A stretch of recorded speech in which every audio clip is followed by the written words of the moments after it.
अस्सलाम वालेकुम। नाज़रीन गिरामी, आप देख रहे हैं यूट्यूब चैनल एवरग्रीन नॉलेज और मैं हूं डॉक्टर आबिद नवाज़। नाज़रीन, आज मैं एक ऐसे मर्ज़ के बारे में बात करना चाहूँगा जिसे हम तिब की ज़ुबान में मिर्गी कहते हैं, आई मीन एपिलेप्सिस। नाज़रीन, ये मर्ज़ एक ऐसा मर्ज़ है कि जिसमें अचानक मरीज़ को गश के दौरे पड़ते हैं और इन दौरों का ताल्लुक़ चाँद की मुख्तलिफ़ तारीख़ों के साथ होता है। इसमें अक्सर मरीज़ की बतीसी बैठ जाती है, यानी इससे मुराद ये है कि उसका मुंह इंतहाई ज़ोर से भिंच जाता है, यानी बंद हो जाता है, बल्कि बाज़ औक़ात ख़दशा होता है कि मरीज़ की ज़ुबान दांतों तले आकर कट सकती है। उसके अलावा मरीज़ के जबड़ों में सख्त ऐंठन होती है, यानी उसके जबड़े जो हैं जबड़े खिंच जाते हैं, मुंह से झाग खारिज होती है और तशन्नुजी कैफ़ियत होती हैं। तशन्नुजी कैफ़ियत से मुराद है कि मरीज़ के जिस्म को झटके लगते हैं। और इसके अलावा मिर्गी का दौरा शुरू होने से पहले ही, यानी इससे पेशगी ख़बरदार करने वाले आसार मरीज़ को जिस्म के मुख्तलिफ़ हिस्सों में महसूस हो जाया करते हैं। नाज़रीन गिरामी, ये एक बहुत ही तकलीफ़देह मर्ज़ है और इस मर्ज़ में मरीज़ दफ़ातन यानी अचानक बेहोश हो जाता है। उसके पट्ठे जो हैं वो ऐंठ जाते हैं, यानी खिंच जाते हैं, और इसका हमला चलते फिरते बातें करते करते अचानक हो जाता है। मरीज़ आनन फानन यानी एकदम गिर जाता है, ज़मीन पर गिर जाता है। बाज़ मरतबा मरीज़ चीख मार कर बेहोश हो जाता है। फिर इसका चेहरा जो है, मरीज़ का चेहरा मुरझा जाता है। आँखें अध खुली रहती हैं, यानी आधी खुली रहती हैं, आधी बंद हो जाती हैं, और सांस दिक्कत से आता है। इसके अलावा मुंह से झाग जो है वो बहना शुरू हो जाती है और बसा औकात, जैसा कि हमने पहले भी बताया, मरीज़ की ज़ुबान दांतों के नीचे आने की वजह से कट जाती है और खून बहना शुरू हो जाता है। इसके दौरे के बाद मरीज़ को नींद आ जाती है और नींद से बेदार होने पर, यानी जागने पर, मरीज़ भला चंगा हो जाता है, यानी बिल्कुल ठीक ठाक हो जाता है। नाज़रीन मोहतरम, ये मर्ज़ अमूमन यानी आम तौर पर 10 से 25 साल तक की उम्र के लोगों को हुआ करता है और इसकी वजूहात में कसरत मुजामत, यानी मियाँ बीवी का बहुत ज़्यादा एक दूसरे से मिलाप करना, मुश्तज़नी यानी हाथों से अपना मादाए हयात या मादाए मुनव्विया को ख़ारिज करना, जिस्म के किसी हिस्से में रसौली का पाया जाना, आंतों में कीड़ों का पाया जाना, यानी पेट की आंतों में अगर कीड़े मौजूद हों तो ये भी इसकी एक वजह होती है, और इसके अलावा जिस्म के किसी हिस्से पर चोट लगना वगैरह वगैरह। इसके अलावा मरीज़ बाज़ औक़ात आग में जलकर या पानी में डूबकर मर जाता है। इसलिए ऐसे मरीज़ को जिसे मिर्गी के दौरे पड़ते हों, नाज़रीन, उसे कभी भी तन्हा या अकेला नहीं छोड़ना चाहिए। तो नाज़रीन, ये तो थी मिर्गी के मर्ज़ की अलामात। अब हम इसकी दवाएं जो हैं वो तजवीज़ करते हैं। नाज़रीन मोहतरम, मिर्गी के मर्ज़ के लिए पहली दवा जो है वो ब्यूफोराना ये इस मर्ज़ की ख़ास दवाओं में शामिल है।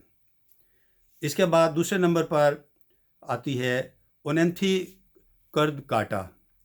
ये दवा जो है इस मर्ज़ के हर दर्जा के लिए ये दवा भी ख़ास है, आगाज़ में भी दी जा सकती है, और अगर शुरू में पता ना चले तो मर्ज़ के दरमियान में या उसके बाद भी ये दवा काफ़ी कारआमद है।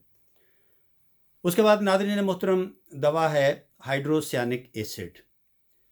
ये दवा उस मरीज़ को दी जाती है कि जो मरीज़ सांस खारिज करने में दिक्कत महसूस करे, दुश्वारी महसूस करे और काफ़ी देर तक वो अपने मुंह को फाड़े रखे यानी खोले रखे ताकि उसका सांस जो है वो बहाल हो। उसके बाद नेक्स्ट जो है अगली दवा वो है वरेट्रमवाइड। वरेट्रमवाइड जो है नाज़रीन, ये जब मरीज़ का सर की तरफ दौरान खून बहुत ज़्यादा हो, यानी उसके चेहरे की तरफ चेहरा सुर्ख हो जाए खून की यानी बुलंद फिशार की वजह से, और उसकी नब्ज़ जो है वो बहुत ज़ोरदार हो जाए, बहुत तेज़ हो जाए उसकी नब्ज़, और ज़ुबान के बीच में सुर्ख लकीर बन जाए, तो ऐसी अलामात वाले मरीज़ के लिए वरेट्रमवाइड जो दवा है ये बेहतरीन दवा है। इसके अलावा नाज़रीन एवनास्टाइवा दवा जो है, जब मरीज़ को आसाबी दर्द हो और असबी सोजिश हो और बहुत ज़्यादा नुमायाँ हो जाए, तो ये जो अलामत है ये बहुत ही अहम है और बहुत नुमायाँ अलामत है। ऐसे मरीज़ के लिए एवनास्टाइवा दवा जो है वो कारगर होती है। उसके अलावा नाज़रीन पैसिफ्लोरा इनकार्नाटा जो है, पैसिफ्लोरा इनकार्नाटा मेडिसिन, ये दिमाग को सुकून पहुंचाने के लिए मरीज़ को दी जाती है अमूमी तौर पर, क्योंकि ये ख्वाब आवर दवा है और ये बहुत ही अक्सीर का दर्जा रखती है मिर्गी के मरीज़ों के लिए। तो नाज़रीन, ये तो थी चंद होम्योपैथिक दवाएं। अब हम इसी मर्ज़ के लिए चंद बायोकेमिक मेडिसिन जो हैं वो तजवीज़ करते हैं, बायोकेमिक दवाएं। तो इसमें नाज़रीन पहली है काली म्योर। काली म्योर जो है ये मरीज़ को देनी चाहिए उस हालत में जब मरीज़ को दौरा पड़े, तो दौरा पड़ने की हालत में इसे 10 मिनट के बाद ये दवा दें। और ऐसे मरीज़ की जो अलामात होती हैं वो ये होती हैं कि उसकी ज़ुबान पर सफ़ेद स्लेटी माइल तय जमी हुई होती है, और ये मरीज़ खसरा, चीचक या खुजली वग़ैरह का मर्ज़ जब दब जाता है तो इन अमराज के दबने की वजह से ये मर्ज़ मिर्गी जो है वो मरीज़ में उभरता है। उसके बाद है नाज़रीन मैग्नीशिया फॉस। ये दवा जो है ऐसे मरीज़ को दें जिसको तशन्नुजी दौरे पड़ते हों, यानी उसको झटकों वाले दौरे पड़ते हों और जिस्म के जोड़ और वज़ा में टेढ़ापन आ जाए, यानी दौरे की हालत में मरीज़ का जिस्म जो है वो टेढ़ा मेढ़ा हो जाए और चेहरा जो है वो बदसूरत हो जाए, तो ऐसे मरीज़ के लिए मैग्नीशिया फॉस है। इसके बाद काली फॉस है। काली फॉस जो है ऐसे मरीज़ को दी जाती है कि जब उसको मिर्गी का दौरा पड़े तो उसका जिस्म सर्द हो जाए, ठंडा पड़ जाए, तो ऐसे मरीज़ के लिए काली फॉस है। और अमूमी तौर पर ऐसे मरीज़ की जो धड़कन है वो कहते हैं धड़कन कमज़ोर हो जाती है, और उसके अलावा जिस्मानी कमज़ोरी मरीज़ को बहुत ज़्यादा महसूस होती है। नेक्स्ट है नेट्रम फॉस। नेट्रम फॉस जो है ये किसी मरीज़ को जब मिर्गी का दौरा हो तो हर 10 मिनट के बाद और फिर उसके बाद जब थोड़ा बहाल हो जाए सेहत मरीज़ की, तो फिर हर 2 घंटे के बाद ये दवा जो है नेट्रम फॉस देनी चाहिए। ऐसे मरीज़ की अलामात में ख़ास अलामत ये है कि उसके पेट में कीड़े होते हैं जिस वजह से उसे ये दौरे पड़ते हैं मिर्गी के। इसके बाद है नेट्रम सल्फ़। नाज़रीन, ये ऐसे मरीज़ों को दी जानी चाहिए जिनको चोट लगने की वजह से मिर्गी का मर्ज़ जो है वो लाहिक हो जाए, तो ऐसे मरीज़ों को नेट्रम सल्फ़ दवा देते हैं। इसके अलावा सिलिशिया है। सिलिशिया जो है ऐसे मरीज़ को देते हैं कि जिसको मिर्गी के दौरे से पहले सर्दी लगती है, यानी वो ठंड महसूस करता है, और अमूमी तौर पर ऐसे मरीज़ को दौरे जो हैं वो रात के वक्त पड़ते हैं, और अक्सर ये इन दौरों का ताल्लुक़ जो है वो चाँद की तारीख़ों से होता है। चाँद की मुख्तलिफ़ तारीख़ों से इसका ताल्लुक़ हो, और रात के वक्त ज़ाहिर है कि जब चाँद जो है आसमान पर ज़ाहिर होता है तो उससे मरीज़ को दौरे पड़ें, तो उस वक्त मरीज़ को जो है वो सिलिशिया दवा ज़्यादा बेहतरीन है उसके लिए।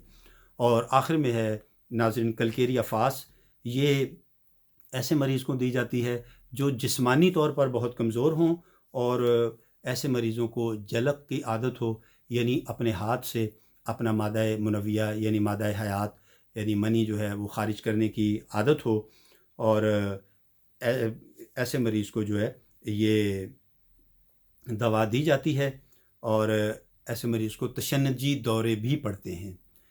اس سے پہلے جس دوا کا ہم نے ناظرین ذکر کیا ہے سلیشیا کا، سلیشیا جو ہے یہ سلیشیا کے مریض کو عمومی طور پر چاند کی پہلی تاریخوں میں، پہلی تاریخ سے لے کے یوں سمجھ لیں 10 تاریخ 14 تاریخ سے پہلے کی جو تاریخیں ہوتی ہیں اس میں زیادہ دورے پڑتے ہیں۔ تو یہ ناظرین چند دوائیں تھیں بایو کیمک جو ہم نے بتائیں۔ اب ناظرین ہم اس مرض کے بارے میں چند احتیاطیں بھی بتا دیتے ہیں کہ ایسے مریض کو کیا احتیاطیں کرنی چاہیے۔ تو ایسے مریض کو ناظرین اکیلے نہیں چھوڑنا چاہیے، جیسا کہ ہم نے پہلے بتایا کہ ایسے مریض جو ہیں آگ میں جل کر مرنا یا پانی میں کود کر مرنے کی ان میں جو ہے وہ رجحان ہوتا ہے، لہٰذا انہیں اکیلے نہیں چھوڑنا چاہیے۔ اور البتہ یہ ہے کہ مرض کے حملے کے دوران مریض کو گھٹن زدہ ماحول سے باہر لانا چاہیے، یعنی اگر بند کمرہ ہے یا کوئی ایسی جگہ ہے جہاں ہوا کا کم گزر ہے تو اسے کھلی جگہ میں لانا چاہیے، اور گلے کے ارد گرد اگر کوئی اس کے کپڑے ہیں جیسے کالر ہے، اگر بٹن بند کیا ہوا ہے یا کوئی مفلر وغیرہ ہے تو گلے کے گرد سے کپڑے جو ہیں ان کو ہٹانا چاہیے اور کالر وغیرہ کو ڈھیلا کرنا چاہیے، اور مریض کے منہ کے اندر کوئی رومال یا کوئی کپڑا چھوٹا جو ہے وہ ٹھونس دینا چاہیے، تاکہ جب اس کے دانت یا بتیسی جو ہے وہ زور سے جب بھینچتی ہے تو اس کی زبان جو ہے وہ دانتوں میں نہ آئے اور اس کی زبان نہ کٹ جائے۔ تو ناظرین یہ تھیں چند احتیاطیں، اور اس کے علاوہ ہم نے اس مرض کی علامات اور اس کی ہومیوپیتھک اور بایو کیمک دوائیں بتائی ہیں، اور اس کے علاوہ ہم نے اس کے چند احتیاطی تدابیر بتائی ہیں۔ تو ناظرین امید کرتے ہیں کہ آپ کو ہماری آج کی یہ ویڈیو پسند آئی ہوگی، اور آپ ہمارے اس چینل کو لائک، شیئر اور سبسکرائب کریں گے تاکہ ہم اچھی ویڈیوز آپ کی زندگی میں شامل کرتے رہیں۔ تو ناظرین حیات و صحت رہی تو آئندہ ویڈیو کے ساتھ آپ کی خدمت میں پھر حاضر ہوں گے۔ تب تک کے لیے اجازت دیجیے، اپنا اور اپنے پیاروں کا بہت خیال رکھیے گا۔ اللہ ہم سب کا حامی و ناصر ہو، فی امان اللہ۔